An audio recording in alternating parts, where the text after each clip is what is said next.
apa yang kita bisa pelajari di dalam kehidupan orang Majus ini?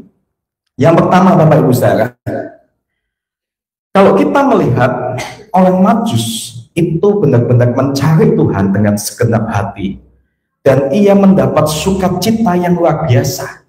Dikatakan pada waktu itu bahwa saat dia menemui Yesus, mereka masuk di situ dan mereka bersukacitalah. Di ayat 10 dikatakan ketika mereka melihat bintang itu dan melihat Yesus itu sangat bersukacita. Bapak Ibu Saudara, orang yang mencari Tuhan dengan segenap hati pasti akan mendapatkan sukacita yang luar biasa. Permasalahannya tapi saat ini, apakah benar saat ini kita mencari Yesus, Bapak Ibu Saudara? Apakah benar tiap harinya kita itu mencari hadirat Tuhan? Apakah benar pada waktu ibadah kita mencari Tuhan atau cuma sekedar kewajiban? Ada banyak di antara kita menghabiskan banyak waktu tapi melupakan waktu untuk Tuhan. Tuhan pada waktu ada di Taman Getsemani, dia mengatakan kepada murid-muridnya, itu adalah seperti pesan terakhirnya Tuhan, Bapak Ibu Saudara.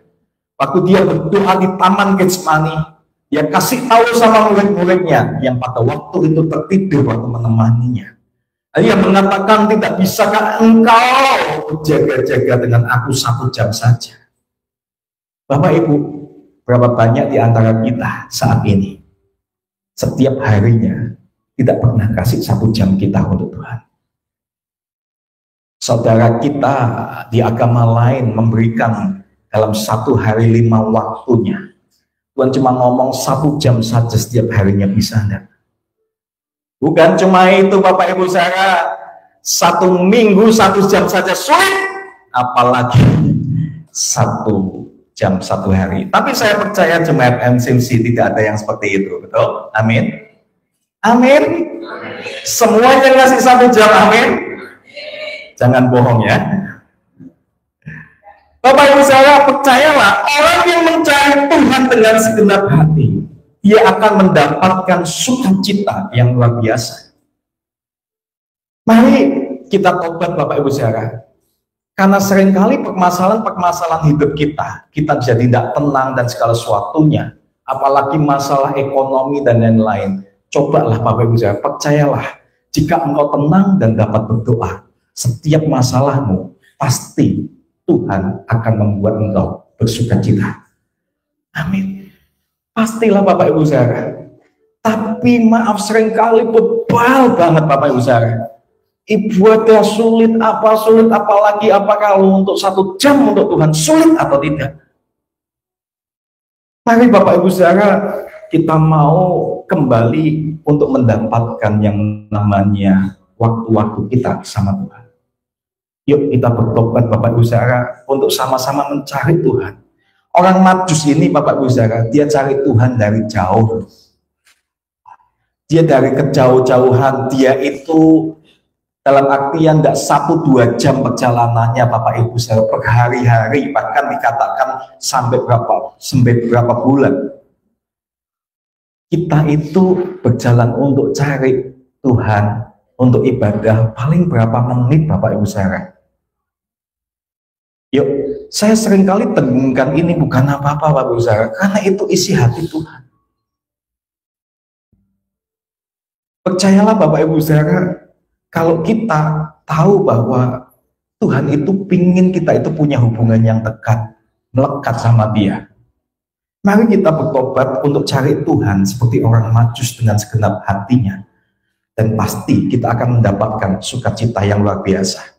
Kenapa masalahmu sampai ini tidak selesai? Kenapa ekonomi tidak pulih? Karena sebetulnya kita tidak mencari Tuhan dengan segenap hati, Bapak Ibu Saudara. Kita cuma doa ya asal doa. Mungkin ada beberapa kita tetap doa, tapi asal doa.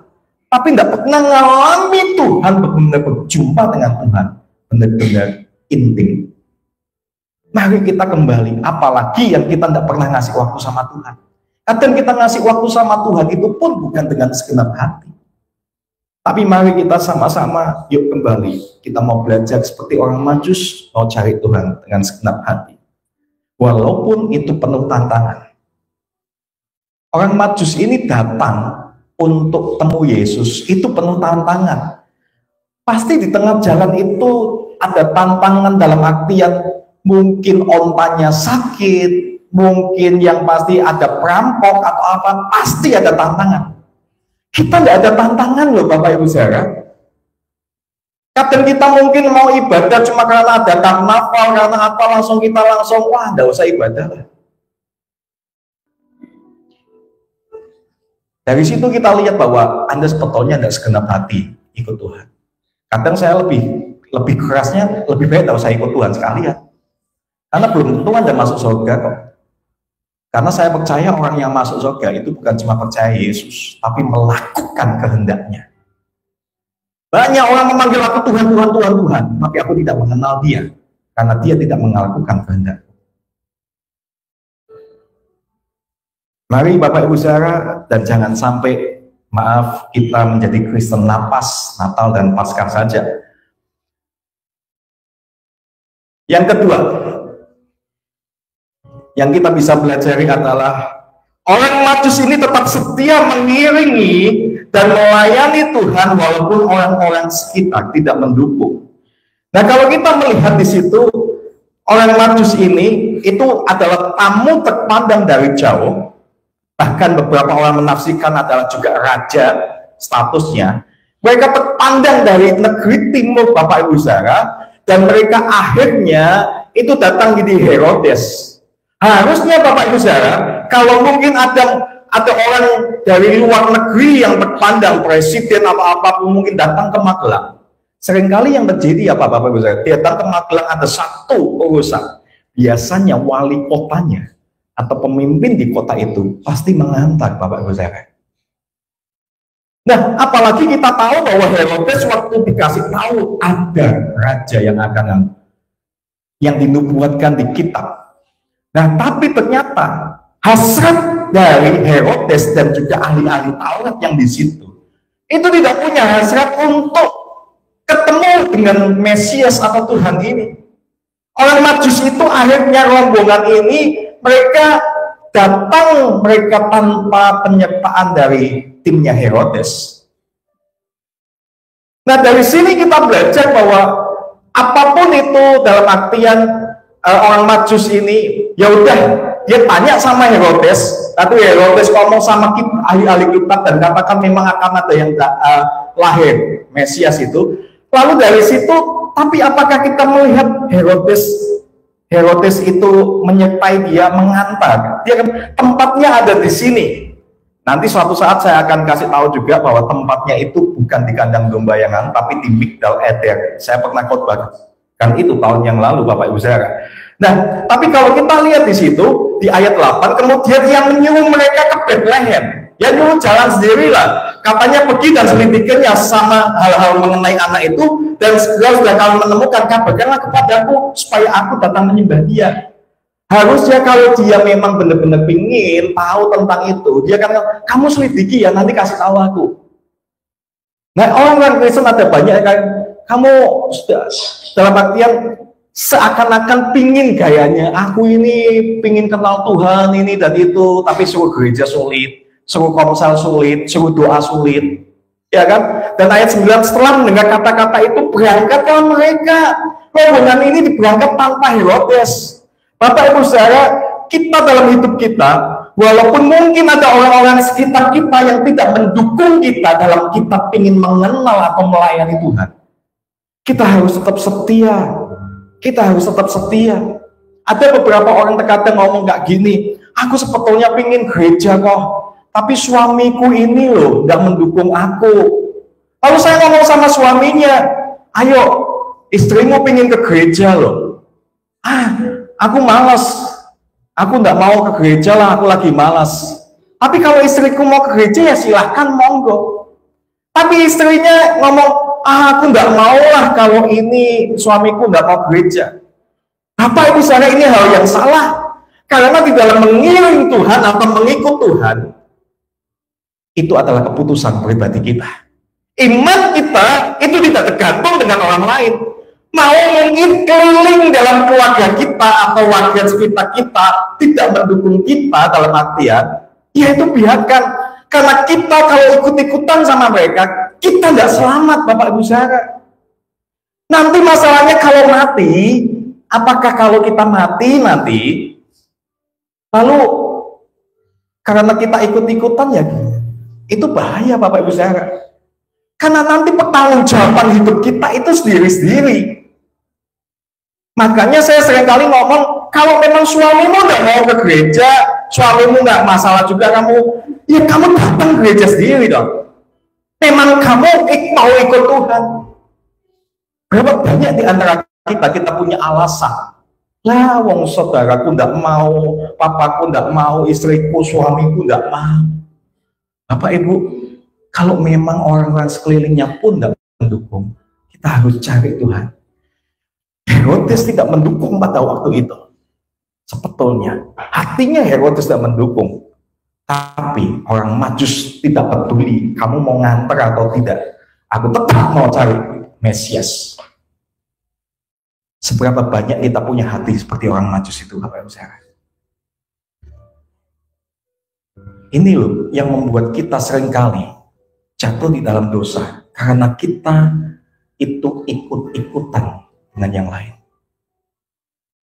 Tidak peduli keluargaku mau datang ibadah atau tidak, aku tetap mau datang. Itu pengikut Tuhan Bapak Ibu Saudara. Kalau enggak, menurut saya rasa bahwa Alkitab sudah mengajarkan, kalau kita tidak melakukan ini, berarti kita tidak melakukan kehendak Tuhan. Harusnya kita kayak orang Majus, tidak peduli orang tidak mendukung, rumahku tidak mendukung aku ke gereja atau apa, aku tetap akan ke gereja. Semoga firman ini menusuk, menempel setiap kita. Dan jangan sampai hati kita bebal. Seringkali berapa kali firman masuk, tapi hati kita bebal, Bapak Ibu Saudara. Yang berikutnya, Bapak Ibu Saudara. Yang ketiga, kita harus tetap menyembah dan mempersembahkan korban, walaupun harapan dan kenyataan itu berbeda. Bapak Ibu Saudara, kenapa saya bisa mengatakan harapan dan kenyataan itu berbeda? Pada waktu si orang Majus ini melihat Sang Mesias di depannya, dia melihat Mesias di depannya tidak lahir di tempat yang indah, tapi di rumah yang sederhana, di gua, di Migdal Eder, bahkan sempat ditolak di rumah, dan akhirnya pada waktu dia berjumpa pun itu ada di rumah yang sederhana. Dan apalagi kalau dia mungkin melihat waktu bayinya dia tahu ternyata dia dilahirkan di Migdal Eder, di menara kawanan domba, pasti dia akan merasa, loh kok kayak gini ya. Kadang Bapak Ibu Saudara dalam hidup ini, kita merasa bahwa kenyataannya, kenapa aku ikut Tuhan kok kayak gini ya? Kenapa kok aku jadi orang Kristen kayak gini ya? Kenapa kok aku ibadah kok kayak gini ya? Kenapa aku ikut komsel, aku kok kayak gini ya? Tapi Bapak Ibu Saudara, tetaplah menyembah Tuhan dan mempersembahkan korban di dalam hidupmu, walaupun harapan dan kenyataannya itu berbeda. Amin Bapak Ibu Saudara. Mari kita mau sama-sama, walaupun mungkin kita merasa aku ikut Tuhan, kok aku belum dipulihkan, tapi percayalah Bapak Ibu Saudara, kita akan mengalami itu nanti dengan waktunya Tuhan. Amin. Kita tahu Bu Sri pada waktu dulu sulit sekali untuk ibadah, akhirnya dia waktu kita doakan masalah matanya, sakitnya aja, saya doakan beberapa kali ya tidak sembuh-sembuh. Tapi endingnya karena dia rajin, karena dia tanpa didoakan, akhirnya Tuhan Yesus pun menyembuhkan dia. Dia bisa naik sepeda motor sendiri, dulu kan tidak bisa. Dia bisa masak sendiri dan lain-lain. Saat ini Bapak Ibu Saudara, saya rasa walaupun dengan keadaan yang seakan-akan tidak sesuai dengan yang kita harapkan, kita tetap mau setia sama Tuhan. Amin. Mungkin kita seperti orang Majus kok melihat, loh kok kayak gini, ternyata bayanganku itu Mesias tuh gak gini, kenapa kok ternyata tempatnya gak gini. Tapi Bapak Ibu Saudara, percayalah, kalau ada orang-orang yang setia, Tuhan akan memulihkannya. Untuk penutup, Saya saksikan satu cerita. Bapak Ibu saudara, ada seorang pendeta yang bernama Wayne Cordeiro.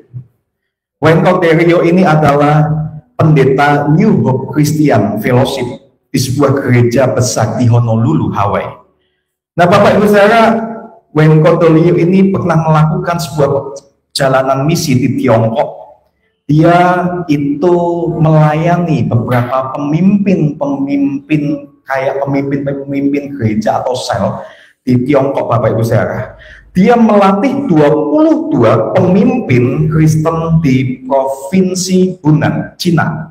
Nah, pemimpin-pemimpin ini menempuh perjalanan di satu tempat pertemuan itu selama 13 jam perjalanannya, Bapak Ibu saudara.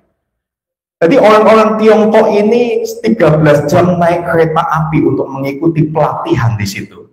Nah, saat mereka tiba menjalani pelatihan itu, Bapak Ibu saudara, Wayne Cordeiro ini, Pastor Wayne Cordeiro ini, dia itu berbincang-bincang sama pemimpin-pemimpin ini, dan dia ternyata waktu berbincang dia ngomong kalau pertemuan ini ketahuan sama pihak dari pemerintah, Wayne Cordeiro pasti akan dideportasi dan orang-orang Cinanya di situ akan dipenjara selama 3 tahun. Dan dari 22 orang yang mengikuti pelatihan itu, ternyata 18 orang itu sudah beberapa kali dipenjara, Bapak Ibu saudara. Nah, kemudian pada waktu Wayne Cordeiro memulai pelatihannya, dia menyuruh orang-orang membuka kitab 2 Petrus. Karena di situ cuma ada 15 Alkitab. Dan 7 orang tidak ada Alkitab, maka dari itu ada beberapa orang yang berbarengan. Tapi dia melihat seorang ibu-ibu memberikan Alkitabnya kepada yang lain. Dan ibu ini dia tidak barengan baca, tapi ibu ini menyerahkan, silakan ini buat kamu saja. Ternyata Wayne Cordeiro ini memperhatikan ibu ini. Kenapa dia memberikan tanpa dia mungkin baca bareng-bareng? Setelah diselidiki, ternyata ibu ini sudah bisa menghafal seluruh isi Alkitab. Lalu Cordeiro itu bertanya sama ibu ini, "Ibu, kapan bisa menghafal Alkitab ini?" Dia mengatakan, "Saya menghafalnya pada saat di penjara." Lalu Wayne Cordeiro ngomong, "Bukankah di penjara tidak boleh apalagi membawa Alkitab? Alkitab kan seringkali kan tidak diperbolehkan. Kenapa ibu bisa menghafalkannya?" Dia mengatakan, kalau ada saudaranya setiap berkunjung, dia menerima sepotong sobean Alkitab. Tapi memang, Pastor, dia mengatakan sama Wayne Cordeiro, saat ketahuan, pasti itu akan langsung diambil, langsung dibakar potongan-potongan Alkitab itu. Makanya pada waktu saya menerima, saya harus langsung menghafalnya. Dan dia ngomong kayak gini, itulah sebabnya saya menghafalkannya secepat mungkin. Karena meskipun mereka bisa mengambil kertasnya, tapi mereka tidak bisa mengambil firman-Nya di dalam hati saya. Lalu pada waktu 3 hari setelah Wayne Cordeiro ini melatih mereka, 22 pemimpin orang-orang Tiongkok ini, Bapak Ibu saudara, dia tanya, "Aku ingin berdoa untuk kalian. Apa yang bisa kami doakan untuk kalian?" Lalu orang-orang Tiongkok ini, dia mengatakan seperti ini, "Bisakah kamu berdoa agar suatu hari nanti kami bisa seperti kamu? Kami bisa seperti kekristenan yang ada di Hawaii." Lalu Wayne Cordeiro menjawab, "Saya tidak akan melakukan itu. Saya tidak mau doakan kalian kekristenan di Cina ini seperti kekristenan di Hawaii dengan ibadah yang sangat bebas." Mereka orang Tiongkok ini, kami ingin doakan supaya ibadah kami seperti yang ada di Hawaii, bisa beribadah dengan bebas, bisa beribadah dengan enak. Tapi Wayne Cordeiro ngomong, "Saya tidak mau mendoakan seperti itu." Orang-orang Tiongkoknya bingung, "Loh, kenapa pastor tidak mau mendoakan kami supaya kami bisa ibadah dengan bebas seperti yang ada di tempat pastor di Hawaii, di gerejanya pastor, ibadah dengan enak?" Lalu dia mengatakan seperti ini, "Kalian naik kereta selama 13 jam untuk sampai di sini, di negara Syariah, Jika kalian menyetir lebih dari 1 jam, orang tidak mau datang. Anda duduk di sini selama 3 hari di lantai kayu yang keras. Di negara saya di Hawaii, di gerejanya, jika tidak ada batu gereja yang empuk dan pendingin ruangan, orang-orang tidak mau kembali ke gereja itu. Di negara saya kami memiliki rata-rata 2 Alkitab per keluarga, dan kami tidak membaca kedua-keduanya Alkitab itu. Dan Anda hampir tidak punya Alkitab, tapi Anda menghafalnya dari selembar kertas. Saya tidak akan berdoa supaya Anda menjadi seperti kami di Hawaii, tapi saya ingin berdoa supaya kami yang di Hawaii menjadi seperti Anda. Bapak Ibu Saudara, berapa banyak perjuangan kita untuk Tuhan.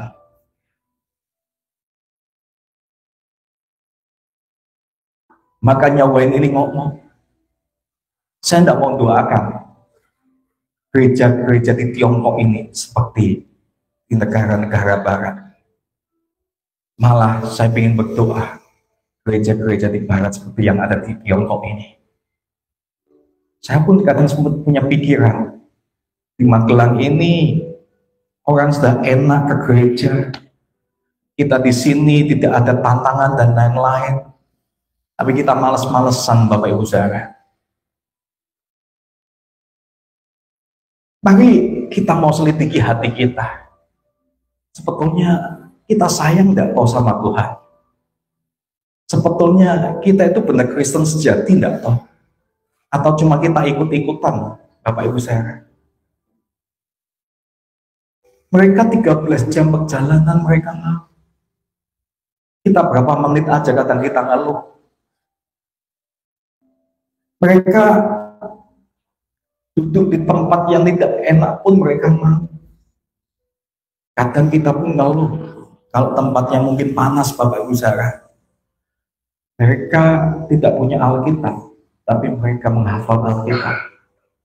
Kita punya Alkitab, tapi kita dibiarkan berdebu. Mari kita bertobat, biar Natal ini Yesus itu benar-benar lahir dalam hati kita. Amin. Mari siapkan hati kita.